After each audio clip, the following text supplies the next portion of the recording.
নওগাঁয় ফের পুশিন চেষ্টা ঠেকিয়ে দিল বিজিবি। শূন্যরেখায় ৯ জনের অবস্থান, সীমান্তে নিরাপত্তা জোরদার।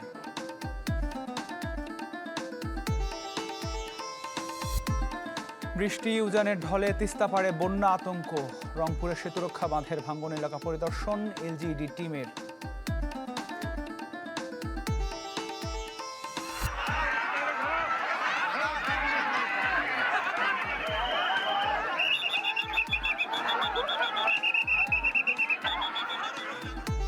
গাইবান্ধায় ৬ বছরের শিশুকে ধর্ষণ চেষ্টার অভিযোগে আটক এক।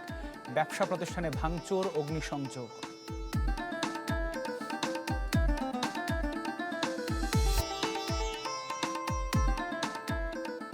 দর্শক আমন্ত্রণ, দেশ 24-এ আপনাদের সাথে আছি আমি আতিকুর রহমান। নওগাঁর পাতাড়ি সীমান্তে নারী ও শিশুসহ ৯ জনকে পুশিনের চেষ্টা ঠেকিয়ে দিয়েছে বিজিবি জানায় ভোরে আদাতলা বিওপির আওতায় পাতাড়ি সীমান্ত এলাকার ৪৪ নম্বর মেইন পিলারের কাছে কয়েকজনকে ঘোরাঘুরি করতে দেখে টহল দল। পরে জানা যায় তাদের পুশিনের চেষ্টা করে ভারতের ২৯ বিএসএফ ব্যাটালিয়নের এলেনপুর ক্যাম্প সদস্যরা। তাদের মধ্যে ৩ জন পুরুষ, ৩ জন নারী এবং ৩ শিশু রয়েছে। বর্তমানে তারা শূন্যরেখায় অবস্থান করছে।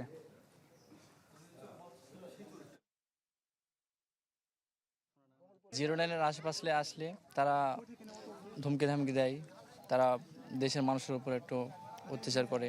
তারা আমাদের উপরে যে জোর জুলুম করে, তারা তাদের দেশের নাগরিককে আমাদের দেশে তারা পাঠাচ্ছে, এটা আসলে আমাদের জন্য একটা বড় ক্ষতিকর বিষয়। গ্রামবাসীদের একটাই কথা যে আমরা কোনোভাবেই তাদেরকে ঢুকতে দেব না। বিজিবি সদস্য আছে এবং বিজিবি সদস্যদের সাথে আমরা ২৪ ঘন্টা সহযোগিতা করতে রাজি আছি। এ নিয়ে আরও জানাতে সেখান থেকে যুক্ত হচ্ছেন আমাদের সহকর্মী হারুনুর রশিদ চৌধুরী। হারুন, ভোর থেকেই তো শূন্যরেখায় অবস্থান করছেন এই ৯ জন, এবং আপনি আগের ঘন্টায় বলছিলেন যে প্রচণ্ড রোদের মধ্যে তারা সেখানে অবস্থান করছেন। কোনো সমাধানে আসা গেল কিনা, বিজিবি বিএসএফ এর বৈঠক হয়েছে কিনা জানাবেন, এবং খাবার দাবারের ব্যবস্থা কি আসলে তারা কি খেতে পেরেছেন কিনা এই সারাদিনে?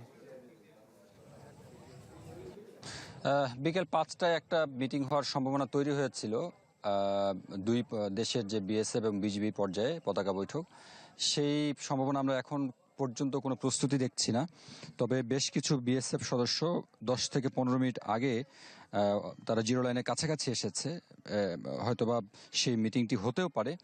তবে এখন পর্যন্ত যারা আসলে যাদেরকে পুশিনের চেষ্টা করা হয়েছিল তারা এখনো এই সকাল থেকে যেখানে ছিল এখনো সেখানে অবস্থান করছে। অর্থাৎ সেই ৪টা থেকে শুরু করে এখন পর্যন্ত প্রায় ১৩ ঘন্টা পার হয়ে গেল, কিন্তু তারা একই জায়গায় আছে। এবং কিছুক্ষণ আগে সম্ভবত বাংলাদেশিদের পক্ষ থেকে কয়েকটি ছাতা তাদেরকে দেওয়া হয়েছে, কারণ আমি আগে থেকে জানাচ্ছিলাম যে জায়গাটিতে প্রচণ্ড রোদ, গরম, যেহেতু ৩টি বাচ্চা শিশু আছে, যা সবকিছু মিলিয়ে আসলে 3টি ছাতার ব্যবস্থা করা হয়েছিল। মাঝে মধ্যে তাদেরকে পানি দেওয়া হচ্ছে, কিন্তু আসলে খাবার দাবার তেমন কিছুই দেওয়া হয়নি। তারা একটু ছায়ার দিকে থাকতে চেয়েছিল, কিন্তু বিএসএফ সদস্য তাদেরকে থাকতে দেয়নি, রোদের মধ্যে পাঠিয়ে দিয়েছে এবং সেখানে তারা অবস্থান করছে এবং বারবার করে যে কোনো একটা সিদ্ধান্ত হোক, তাদেরকে জানানো হোক, তারা আর পারছেন না, এরকম করে কিন্তু তারা দূর থেকে আওয়াজ দিয়ে আসলে বলছিলেন। এরকমটাই ছিল। আর এখন পর্যন্ত আসলে কোনো রকম সুরাহা হয়নি। আশা করা হচ্ছে যে সন্ধ্যার আগে নাগাদ একটি মিটিং হতে পারে, যেহেতু 5টার কথা বলা হয়েছিল, এখন পর্যন্ত হয়নি। 5টার পরে হয়তো কোনো মিটিং হতেও পারে, হলে হয়তো সেই খবর জানানো যাবে। আরেকটি বিষয় হচ্ছে গুরুত্বপূর্ণ, সেটি শুধু নওগাঁ নয়, বাংলাদেশের প্রত্যেকটি জায়গায় দেখা যাচ্ছে যখন এই ঘটনাগুলো ঘটে, আশপাশের যারা গ্রামবাসী আছেন, নারী পুরুষ সম্মিলিতভাবে অসংখ্য নারী পুরুষ আসলে একদম জিরো লাইন ভিতরে চলে আসেন। এটিও একটি রিস্কের বিষয়। আসলে এখানে বিজিবি সদস্য তারাও আসলে হিমশিম খেতে হয় তাদেরকে এই মানুষজন মেনটেন করতে। তবে কিছু মানুষের সহযোগিতা যেহেতু লাগে, বিজিবি সদস্যরাও চান যে স্থানীয় এলাকাবাসী তারাও যেহেতু এই সীমান্ত এলাকাগুলো প্রহরার কাজ করেন অলিখিতভাবে, সেই জায়গায় তারাও আসলে তাদের সহযোগিতা চান। কিন্তু এইভাবে আসলে এত সংখ্যক লোকজন চলে আসলে এটি আসলে দুই দেশের সীমান্তরক্ষী বাহিনীর জন্য কাজ করাটা বেশ খানিকটা মুশকিল হয়ে পড়ে। তবে এখানে যারা আসলে পুশিনের শিকার হয়েছেন, আপনি জানেন যে গত ৫ তারিখ এবং ৭ তারিখ নওগাঁ অংশে আরও 2টি পুশিনের চেষ্টা করা হয়েছিল। সেগুলোকে আসলে ভারতে ফেরত পাঠানো হয়েছে বলে বিজিবির পক্ষ থেকে জানানো হয়েছে। এবং এখন পর্যন্ত বিজিবি দাবি করছে যে যেই 9 জনের কথা বলা হচ্ছে, এই 9 জন আসলে তারা কোনো রকমের কাগজপত্র কিংবা বাংলাদেশের পক্ষে কোনো রকমের যুক্তিতর্ক দেখাতে পারেননি, যার কারণে তাদেরকে বাংলাদেশে ঢুকতে দেওয়ার কোনো প্রশ্নই আসে না। পরবর্তীতে আসলে কি ধরনের সিদ্ধান্ত আসবে সেটি হয়তো মিটিং হওয়ার পর জানানো যাবে। জি হারুন, অনেক ধন্যবাদ যুক্ত হবার জন্য। নওগাঁর পাতাড়ি সীমান্ত থেকে ভারতের পুশিনের বিষয়ে বিস্তারিত জানাচ্ছিলেন আমাদের সহকর্মী হারুনুর রশিদ চৌধুরী। এদিকে উজানের ঢলে তিস্তার পানি বাড়লেও এক রাতের ব্যবধানে ফের কমেছে, এখন বইছে বিপদসীমার নিচে। গত কয়েকদিন ধরেই তিস্তা নদীর পানি ওঠানামা করছে। এতে নিম্নাঞ্চল এবং চরাঞ্চলের মানুষের মধ্যে বিরাজ করছে বন্যা আতঙ্ক।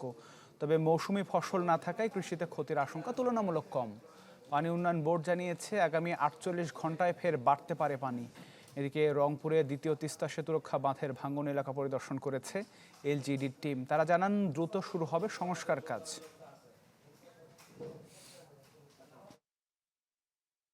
রাস্তায় পানি, বাচ্চারা যাইতে পারতেছে না স্কুলে, অনেক সমস্যা হচ্ছে। পানি একটু কমছে, কিন্তু পানি হাত পায়ে ঘা হইতেছে, এই সমস্যা এগুলো। বাড়িতে রান্না করতে পারে না, আবার কিছু শুকনো জিনিস আনি খাইতে হয়, এগুলো অনেক সমস্যায় আছি। ফ্লোটাকে তারা কিন্তু কিছুটা কন্ট্রোল করছে, এই যে এই বাঁশের বেড়াটা। তো সুতরাং এটা হয়তো আমাদের মূল চ্যানেলটাকে প্রোটেকশন দিতে পারবে না, এর জন্য আমাদেরকে একটু বেশি ইনভেস্ট করতে হবে। সেই বেশি ইনভেস্ট করার আগে আমাদের একটু এক্সপার্ট অপিনিয়ন আমরা নিই। উত্তরাঞ্চলের পরিস্থিতি জানাতে লালমনিরহাট থেকে যুক্ত হচ্ছেন সহকর্মী মাহফুজ বকুল এবং একই সাথে যুক্ত হচ্ছেন কুড়িগ্রাম থেকে আমাদের আরেক সহকর্মী গোলাম মাওলা সুরজ। আমরা শুরুতে একটু লালমনিরহাটে চলে যেতে চাই। বকুল, জানাবেন এখন পরিস্থিতি কেমন? পানি উন্নয়ন বোর্ড যেটি বলছে যে ৪৮ ঘন্টা আসলে পরিস্থিতি আরো খারাপ হতেও পারে, কি অবস্থা দেখছেন সব মিলিয়ে জানাবেন। আতিক, পানি উন্নয়ন বোর্ড কিন্তু গত ৩ দিন আগে থেকেই বলছিল যে ৭২ ঘন্টা এরকম ঝামেলা থাকতে পারে, কিন্তু আসলে আমরা বারবারই গত ২ দিন থেকে যেটা দেখছি যে আসলে পানি কিন্তু ওঠানামা করছে। বিপদসীমার ১ সেন্টিমিটার উপরে গতকাল বিকেলে গিয়েছিল, সেই সময় কিন্তু পানি বৃদ্ধি পেয়েছিল। আমরা ধারণা করেছিলাম এই ডালিয়া ব্যারেজের ভাটিতে যে অঞ্চলগুলো রয়েছে, আদিতমারি, কালীগঞ্জ, লালমিয়াট সদর, এর তীরবর্তী অঞ্চলগুলোতে আসলে পানি বা বন্যা প্লাবিত হবে, তখন হয়তো বা দুর্ভোগের চিত্র উঠে উঠবে। কিন্তু রাত থেকে কিন্তু পানি নামতে শুরু করেছে। এখন কিন্তু সর্বশেষ বিকেল ৩টায় ডালিয়া পয়েন্টে ১৪ সেন্টিমিটার নিচে পানি প্রবাহিত হচ্ছে, এবং যার ফলে এই যে পানিগুলো রাত থেকে নেমে গেছে, এখন কিন্তু আমরা সকালের দিকেও কিছু কিছু একবারে নিম্নাঞ্চলে পানি দেখতে পেরেছিলাম রাস্তাঘাটে, বাড়িঘরে ছোট্ট করে, কিন্তু এখন কিন্তু সেই পানিগুলো নেমে গেছে। এখন নদীর পেটে আসলে সম্পূর্ণ পানি বিরাজ করছে। আর আমি যদি একটু বলি, আসলে তিস্তা বিশাল একটি চরাঞ্চল রয়েছে, যার কারণে নদীর পেটে কিন্তু প্রচুর পানি ধরতে পারে, যার কারণে এই নদীর পেটে কিন্তু পানিগুলো ভরাট রয়েছে। এবং তিস্তা পারবাসীর সাথে সারাদিন আমরা কথা বলেছি, তারা যেটি বলছেন যে তারা কিন্তু আজকে মাননীয় প্রধানমন্ত্রী তারেক রহমান, তিনি চীনে রয়েছেন, তার দিকে তাকিয়ে আছেন তিস্তা পারবাসী। তারা কিন্তু বলছিলেন যে এই সময় যেহেতু তিস্তা নিয়ে আলোচনা চীনের সাথে দীর্ঘদিন থেকে চলছিল, যদি প্রধানমন্ত্রী এখান থেকে ফেরত আসার পরে হয়তো বা তিস্তা নিয়ে বড় আশার বাণী শুনবেন, স্মরণীয় হয়ে থাকবেন তারা, হয়তো এই দাবিগুলো কিন্তু তারা তুলছেন। তো আতিক, সব মিলে পাবো বলছে যে আসলে এরকম চলতে থাকবে। আমরা ধারণা করছি যে আসলে এরকম পানি ওঠানামা থাকবে, তবে তেমন কোনো দুর্ভোগ এবং ক্ষতি আসলে নেই। জি বকুল, অনেক ধন্যবাদ। আমরা একটু চলে যেতে চাই কুড়িগ্রামে। সিরাজ, জানাবেন কি অবস্থা সেখানে? আতিক, কুড়িগ্রামের যে ৪টি নদ নদীর পানি বাড়ছিল, তার মধ্যে ২টি নদীর পানি কমছে, অর্থাৎ বিষ্ণুপাড়ার তিস্তার পানি কমছে, কিন্তু এখনো ধরলা এবং ব্রহ্মপুত্রের পানি বাড়ছে, কিন্তু সেই পানি বাড়ার যে গতি সেটা একেবারেই কম। এখন পর্যন্ত নদীতেই পানি আসলে বন্যা হওয়ার মতো এখন পর্যন্ত সেরকম ছবি আমরা কুড়িগ্রামে কোথাও দেখতে পাইনি। তবে আমরা সকাল থেকে যেটা বলছিলাম যে বেশ কিছু জায়গায় তীব্র ভাঙন দেখা দিয়েছে, কারণ এখানে তো ৫ থেকে ৬টি নদী হচ্ছে ভাঙন প্রবণ। এই নদীগুলোতে যখন পানি বাড়া কমা করে বা ওঠানামা করে, তখনই স্রোত বাড়ে, আর স্রোত বাড়লেই কিন্তু ভাঙন বাড়ে। তো আমরা যেটা বলেছিলাম যে ২৮ থেকে ৩০টি পয়েন্টে ভাঙছে, সেখানে ২১ পয়েন্টে কাজ করছে পানি উন্নয়ন বোর্ড। তো এবারের বন্যাটায় আসলে একটু ক্ষতি কম হওয়ার শঙ্কা রয়েছে, কারণ এখন কিন্তু আসলে মাঠের কৃষকের একদম ফসল নেই বললেই চলে। কিছু পাট রয়েছে, এছাড়া কিছু সবজি ফসল রয়েছে, বাদাম রয়েছে চরগুলোতে। এর বাইরে অন্যান্য ধানের ফসল কিন্তু ইতিমধ্যে এবং ভুট্টার ফসল ইতিমধ্যে কৃষকের ঘরে উঠেছে। তবে যেহেতু গত ৩ দিন থেকে আসলে সেভাবে বৃষ্টি নেই, উজানেও সেরকম বৃষ্টি হচ্ছে না, ফলে উজানের ঢল সেটা কিন্তু আসলে আগের মতো আসছে না বা বাড়ছে না, ফলে নদীর পানি কিন্তু আসলে সেভাবে বাড়ছে না। যেটা বাড়ছে সেটা খুবই কম, আর দুটো নদীর পানি তো একেবারে কমে গেছে। সবকিছু মিলে যে আগামী যে একটা বন্যার সংখ্যার কথা বলা হয়েছিল, সেটা আসলে এখন সেই সংখ্যাটা অনেকটা কমে আসছে। যে স্বল্পমেয়াদী সে বন্যাটা আসলে ২-৪ দিনের মধ্যে হবে কি হবে না, এটা নিয়েও কিন্তু একটা সংখ্যা তৈরি হচ্ছে। সবকিছু মিলে তবে যদি ভারী বৃষ্টি হয় উজানে, ভারতের অংশে বা বাংলাদেশের এই অঞ্চলে যদি ভারী বৃষ্টি হয়, তাহলে কিন্তু নদ নদীর পানি আবারও বাড়তে পারে।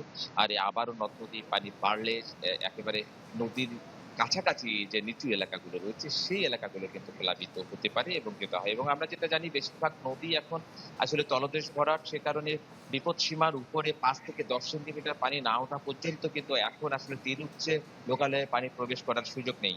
তো সেই জায়গাটায় আসলে খুব দ্রুত বন্যার সংখ্যা এবারে করা হচ্ছে না আর কি এই জেলায়। আতিক। জি সিরাজ, অনেক ধন্যবাদ যুক্ত হবার জন্য। উত্তরাঞ্চলে বিশেষ করে কুড়িগ্রাম এবং লালমনিরহাটে পানি বৃদ্ধির খবরাখবর জানাচ্ছিলেন আমাদের সহকর্মীরা। পরের প্রসঙ্গে চলে যেতে চাই। দীর্ঘদিনের উন্নয়ন বঞ্চনা কাটাতে বগুড়া পৌরসভাকে সিটি কর্পোরেশন ঘোষণা করেছে সরকার। এতে আশাবাদী হয়ে উঠেছেন সাধারণ মানুষ। বলেন, ব্যবসা বাণিজ্য প্রসারের পাশাপাশি আধুনিকায়ন হবে শহরের। নাগরিক দুর্ভোগ আর অবহেলার অবসান ঘটাতে মহাপরিকল্পনার কথা বলছেন নবনিযুক্ত প্রশাসক।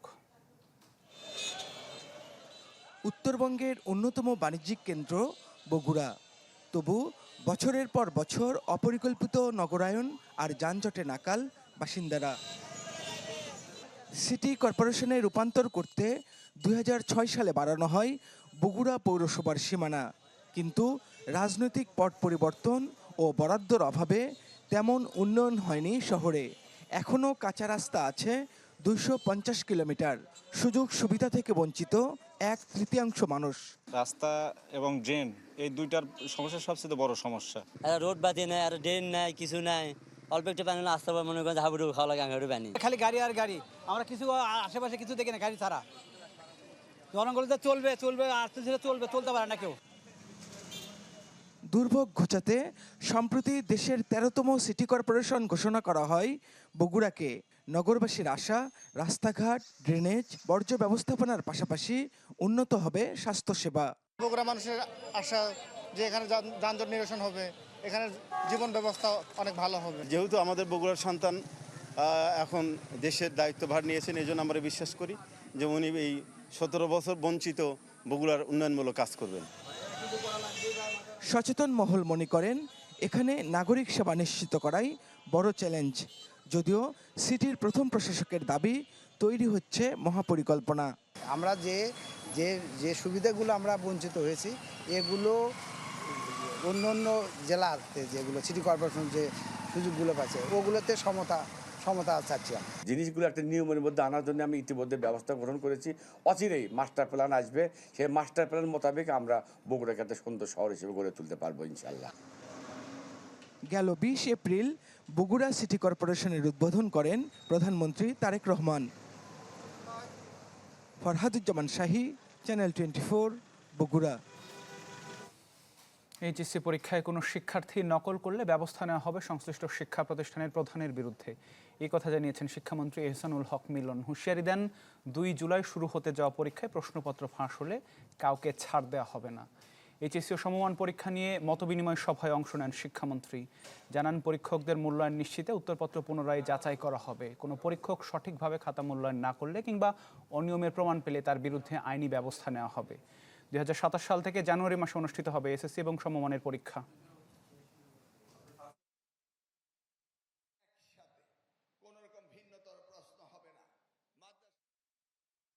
একজন এসএসসি পরীক্ষার্থী, তার বয়স 16 বছর। আমরা সেই নকল পাওয়াটাকে ওই জুবিনিয়াল একজন আন্ডার এজকে আমরা পানিশমেন্ট দিতে পারি না, ইটস নট প্রপার। আমরা তাকে প্রভিশনে পাঠাতে পারি, কিন্তু নকলটা ওই প্রতিষ্ঠানে পাওয়া গেল, প্রতিষ্ঠান প্রধান ইজ দ্য রেসপন্সিবল, তাকে আইনের আওতায় আনা হবে। দেশ 24-এ একটা বিরতি নিচ্ছি, ফিরছি একটু পর।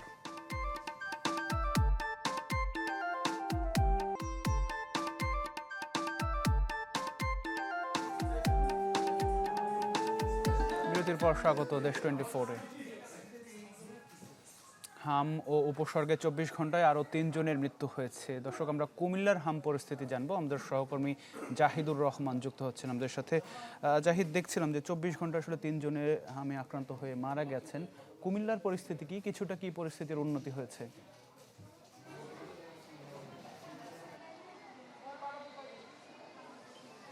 আতিক, গত কয়েকদিন কিন্তু উন্নতির দিকেই ছিল, কিন্তু গত 24 ঘন্টার যে রিপোর্ট আমরা দেখেছি, বিশেষ করে সিভিল সার্জন কার্যালয় থেকে যে ফলাফল আমাদেরকে দেওয়া হয়েছে, সেখানে দেখেছি যে 33 জন রোগী নতুন করে ভর্তি হয়েছে। তো এতে করে দেখা যায় যে আসলে কুমিল্লার যে চিত্র স্থিতিশীল সেটা কিন্তু ক্রমান্বয়ে কিছুটা বেড়েছে। এবং আমরা এই মুহূর্তে যেখানটা আছি কুমিল্লা মেডিকেল কলেজ হাসপাতাল, সেখানে কিন্তু আমরা এসে দেখেছি যে প্রত্যেকটা বেডেই কিন্তু রোগী এবং তার স্বজনরা কিন্তু এখানে রয়েছেন। তো আমরা তাদের সাথে কথা বলেছিলাম, কেউ আজকে বা গতকালকে এইভাবে এসেছেন এবং বিগত সময়ের রোগীরাও কিন্তু এখানে রয়েছেন। তো সব কিছু মিলিয়ে বলা যায় যে কুমিল্লার যে স্থিতিশীল পরিবেশ বা উন্নতির দিকে ছিল সেটা কিন্তু অনেকটাই আসলে বেড়ে গেছে এই মুহূর্তে, যেহেতু এখানকার শয্যা সংখ্যা হচ্ছে 55 এবং সেখান থেকে 10 জন শিশু অতিরিক্ত বেডে জায়গা না পেয়ে কিন্তু তারা ফ্লোরে অবস্থান করছেন, সেটাও কিন্তু আমরা এখানে আসার পর দেখতে পেয়েছি। তো এর বাইরে একটা তথ্য আপনাকে জানিয়ে রাখতে চাই যে এই বছর শুরু থেকে এখন পর্যন্ত কিন্তু এই হাসপাতালে কিন্তু ভর্তি হয়েছে 2109 জন এবং তারা কিন্তু ইতিমধ্যে অনেকেই ছাড়পত্র নিয়ে গেছেন। বর্তমানে কিন্তু এখানে 65 জন রোগী রয়েছেন, আমরা এইটুকু জানতে পেরেছি। তবে এর বাইরে একটা তথ্য আপনাকে জানিয়ে রাখতে চাই যে শুরু থেকে এ পর্যন্ত কুমিল্লা জেলায় 11 জন হাম আক্রান্ত তারা মারা গেছেন। এদের মধ্যে 10 জনের মধ্যে হাম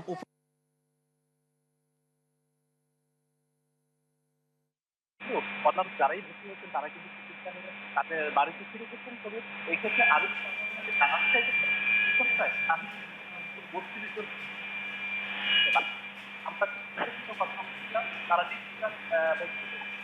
জাহিদ, অনেক ধন্যবাদ আমাদের সাথে যুক্ত হবার জন্য। দর্শক, আমাদের সহকর্মী জাহিদুর রহমান যুক্ত হয়েছিলেন কুমিল্লা থেকে, জানাচ্ছিলেন তিনি সেখানকার হাম পরিস্থিতি। পরের প্রসঙ্গে চলে যেতে চাই। গাইবান্ধায় 6 বছরের শিশুকে ধর্ষণ চেষ্টার অভিযোগে একজনকে আটক করে পুলিশে দিয়েছে জনতা। স্থানীয়রা জানায়, সকালে সদর উপজেলার ভেড়ামারা ব্রিজ সংলগ্ন চাইনা রেস্টুরেন্টের ম্যানেজার আমির আলী ওই শিশুকে ডেকে নিয়ে ধর্ষণের চেষ্টা করে। আর বিষয়টি টের পেয়ে রেস্টুরেন্ট ঘেরাও করে উত্তেজিত জনতা। পরে আমিরকে ধরে পুলিশে দেয় তারা। এ সময় আগুন দেওয়া হয় রেস্টুরেন্টটিতে।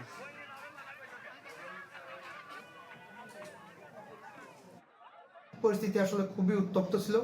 আমরা তাকে নিরাপদে আমাদের হেফাজতে নিয়ে এসেছি। অভিযোগটা ছিল এরকম যে সে একটা 6 বা 7 বছর বয়স হবে এরকম একটা মেয়েকে ধর্ষণের অভিযোগ তার বিরুদ্ধে। খাগড়াছড়ির রামগড় ও দীঘিনালায় পৃথক ঘটনায় নিহত হয়েছে ইউপিডিএফের 2 সদস্য। এ সময় অস্ত্রসহ আটক করা হয় একজনকে। পুলিশ জানায়, সকালে রামগড়ের প্রেমতলায় অভিযান চালায় আইনশৃঙ্খলা বাহিনী। এ সময় তাদের লক্ষ্য করে গুলি ছোড়ে ইউপিডিএফের সদস্যরা। আত্মরক্ষার্থে আইনশৃঙ্খলা বাহিনী গুলি ছুড়লে ববিন ত্রিপুরা নামে একজন নিহত হন। এ সময় মংসানু মারমা নামে একজনকে AK-47 সহ আটক করা হয়। অন্যদিকে দীঘিনালায় মুড়োগড়া এলাকায় জেএসএস এবং ইউপিডিএফের মধ্যে গোলাগুলিতে সুজন চাকমা নামে একজনের মৃত্যু হয়েছে।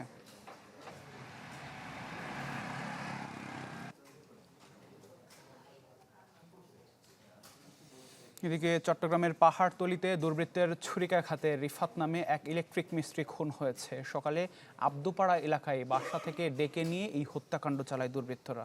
স্বজনরা জানায়, বিশ্বকাপ খেলা দেখে গভীর রাতে ঘুমায় রিফাত। কয়েকজন ডেকে নিয়ে তার হাঁটুর পেছনে ছুরি দিয়ে জোরালোভাবে আঘাত করে। পুলিশ জানায়, পূর্ববিরোধের জেরে এই হত্যাকাণ্ড। আঘাতের পর ব্যাপক রক্তক্ষরণের কারণে মৃত্যু হয় রিফাতের। হত্যাকারীরা মাদক ব্যবসার সাথে জড়িত, তাদের শনাক্ত করা হয়েছে। ধরতে অভিযান চালানোর কথা জানান পাহাড়তলী থানার ওসি মোহাম্মদ নুরুল আফসার।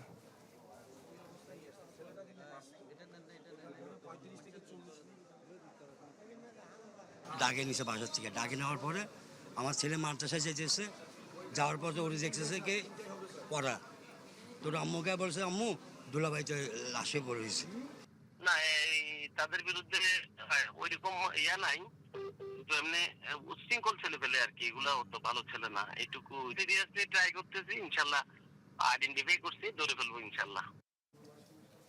13 বছর ধরে অনেকটা অভিভাবকহীন পর্যটন শহর কক্সবাজারের গুরুত্বপূর্ণ একটি সড়ক, যেখানে লাগেনি উন্নয়নের ছোঁয়া, পড়েনি একটি ইটও।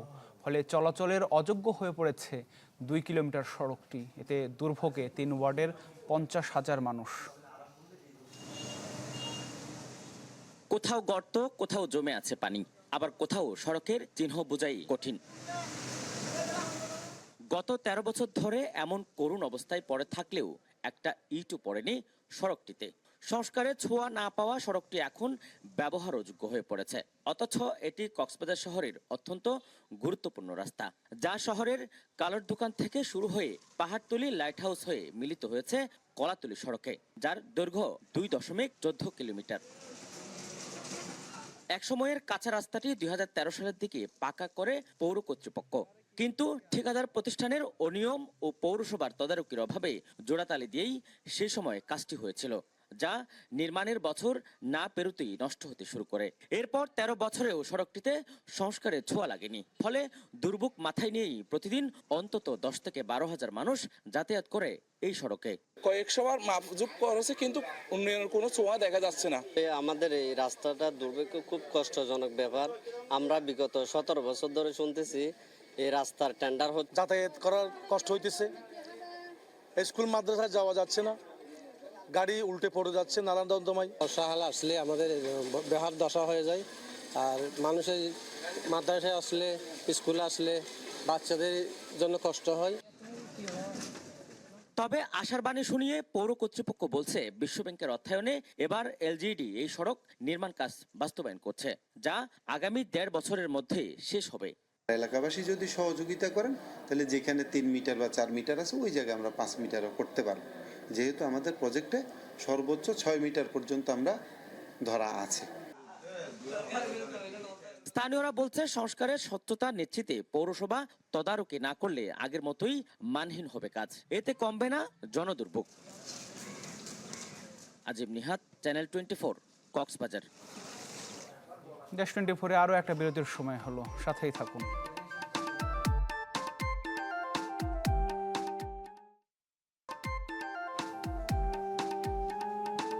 বিরতির পর আবার আমন্ত্রণ দেশ 24-এ। 4 দশকেও সুষ্ঠু বর্জ্য ব্যবস্থাপনা গড়ে ওঠেনি খাগড়াছড়ি পৌরসভায়। 9 কোটি টাকার একটি প্রকল্প বাস্তবায়ন করা হলেও কাজে আসেনি, ফলে শুষ্ক মৌসুমে পৌর এলাকার আবর্জনা মিশছে বাতাসে আর বর্ষায় খাল নালার পানিতে। 1984 সালে 3য় শ্রেণী হিসেবে যাত্রা শুরু করা খাগড়াছড়ি এখন 1ম শ্রেণীর পৌরসভা, কিন্তু বদলায়নি তার বর্জ্য ব্যবস্থাপনা, হাঁটছে পুরনো পথেই। 4 দশক ধরে আলুটিলা পাহাড়ের খোলা স্থানে পৌরসভার বর্জ্য ফেলা হচ্ছে। শুষ্ক সময়ে বর্জ্য বাতাসে দুর্গন্ধ ছড়ালেও বর্ষাকালে বৃষ্টির পানিতে গিয়ে মেশে পাহাড়ি ছড়ায়, যার প্রভাব পড়ছে জনজীবনে। পুরসভার ময়লাগুলো এখানে ফালাইতেছে, ফালার পরে উপর যেটা ময়লা আছে বৃষ্টির পানি দিয়ে নিচে যাইতেছে, নিচে ওই কাঁচরা পানি তো অনেক গন্ধ। এখানে অনেক ফ্যামিলি আছে জুম চাষ করে, আমরা এই গন্ধই থাকতে পারতেছি না। আর গাড়ি যেটা যায় গাড়ি ওইটাও করে গন্ধই আসা যাওয়া করতে অসুবিধা হয়। 2020-21 অর্থ বছরে কুমিল্লা টিলায় 11 একর ভূমির উপর 9 কোটি 66 লাখ টাকা ব্যয়ে স্যানিটারি ল্যান্ডফিল ও পয়ঃবর্জ্য পরিশোধনাগার স্থাপন করা হলেও কয়েক মাসে তা মুখ থুবড়ে পড়ে। পচনশীল ও অপচনশীল বর্জ্য বাছাই করে পরিশোধন এবং জৈব সার তৈরির কথা থাকলেও কোনোটি আলোর মুখ দেখেনি। লাস্টে আবার দেখতেছি যে মানে এখানে ডাম্পিং বা আবর্জনা ময়লা, তখন এখানে এসে ঘনবসতি গ্রামের ভিতরে এটা কিন্তু উচিত। যখন প্রজেক্টটা শুরু করে তখন বলা হয়েছিল যে এখানে একটা প্রজেক্ট করবে, মানে কি ধরনের প্রজেক্ট করবে এটা এলাকাবাসীকে ধারণা দেয়নি। ডাম্পিংটা ঘনবসতি এলাকার ভিতরে দিছে, তো ওই কারণে ময়লা আবর্জনার দুর্গন্ধে আশেপাশের জনবসতির মানুষগুলা খুব দুর্ভোগে আছে। প্রকল্পের সম্ভাব্যতা যাচাই না করে সরকারি বিপুল অর্থ অপচয় হলেও পৌর কর্তৃপক্ষ তার দায় নিতে নারাজ। জেলা পরিবেশ সুরক্ষা কমিটির সভায় এ নিয়ে বিভিন্ন সময়ে আলোচনা হলেও মিলছে না কোনো সুফল। এলাকাবাসীর প্রতিরোধের মুখেই আপাতত ময়লাটা ফুটতেছে আপনার এই যে আলুটিলাতে, যেটা আমাদের কেউরই কাম্য না। আমরা আসলে খুবই দুঃখিত যে এই মুহূর্তে আমরা অন্য কোনো প্লেসও পাচ্ছি না। এই বিষয়ে আমরা সংশ্লিষ্ট কর্তৃপক্ষকে বিষয়টা অবহিত করেছি মিটিংয়ের মাধ্যমে। আশা করছি সংশ্লিষ্ট কর্তৃপক্ষ সহ পরিবেশ অধিদপ্তর যদি প্রয়োজন মনে করে এই বিষয়ে প্রয়োজনীয় ব্যবস্থা করবে। আমরা এটা একটা সুস্থ ব্যবস্থাপনার জন্য কার্যক্রম হাতে নিচ্ছি এবং ইতিমধ্যেই পৌরসভা যিনি প্রশাসক আছেন তাকেও এই বিষয়ে নির্দেশনা প্রদান করা হয়েছে। খাগড়াছড়ি পৌরসভার 9টি ওয়ার্ড থেকে প্রতিদিন গড়ে 10 টন বর্জ্য সংগ্রহ করেন পরিচ্ছন্নতা কর্মীরা। Desk report, channel 24। চট্টগ্রাম কারাগারে মৃত্যু হয়েছে এক ব্যবসায়ীর। পরিবারের দাবি তাকে পরিকল্পিতভাবে হত্যা করা হয়েছে। স্বজনরা জানান, মঙ্গলবার সাতকানিয়ার ভূমি অফিসে একটি মামলার শুনানিতে যান রিয়াজউদ্দিন বাজারের ব্যবসায়ী নুরি আলম। পরে চট্টগ্রাম থেকে যাওয়া পুলিশের গোয়েন্দা শাখার একটি দল তাকে আটক করে। রাতে কারাগারে মৃত্যু হয় তার। এজন্য প্রতিপক্ষ আরিফকে দায়ী করে পরিবার। তবে সাতকানিয়া থানার ওসি আবু মাহমুদ কাউসার হোসেন জানান, নুরি আলমের বিরুদ্ধে 2014 সালে একটি বিস্ফোরণ আইনে মামলা রয়েছে। ওই মামলায় তাকে গ্রেপ্তার করা হয়। তবে কিভাবে মৃত্যু হয় সে সম্পর্কে কিছু জানাতে পারেননি ওসি। অবশ্য জানান, নুরি আলম আওয়ামী লীগের রাজনীতির সাথে জড়িত ছিলেন।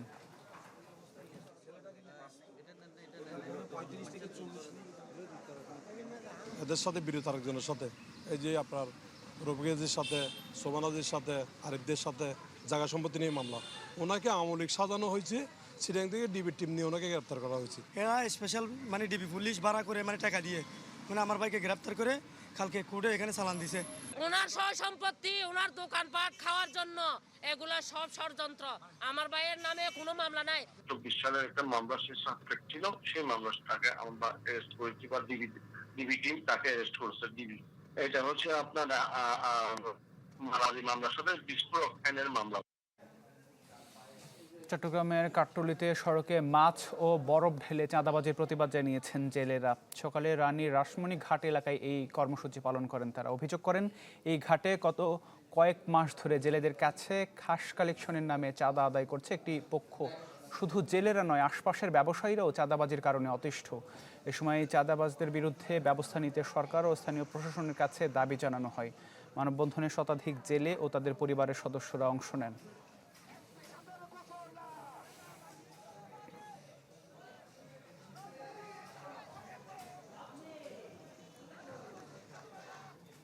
এবার 1 মিনিটে দেশের আরো কিছু খবর।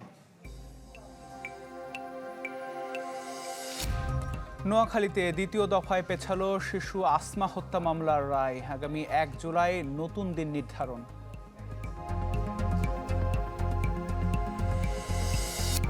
নেত্রকোনায় স্ত্রী হত্যায় স্বামীকে মৃত্যুদণ্ড দিয়েছেন আদালত। একই সাথে জরিমানা করা হয় 10,000 টাকা।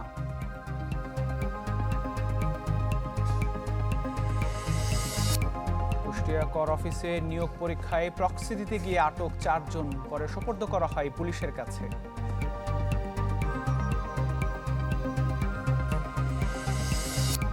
চাঁপাইনবাবগঞ্জ নিউ মার্কেটে আগুনে পুড়েছে 4টি দোকান, আংশিক ক্ষতি হয়েছে আরো বেশ কয়েকটির।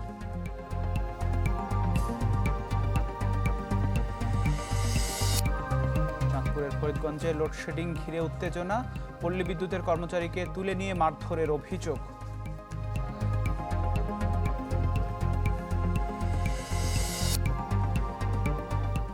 দর্শক, এই ছিল দেশ 24-এর এখনকার আয়োজন। ধন্যবাদ এতক্ষণ সাথে থাকার জন্য।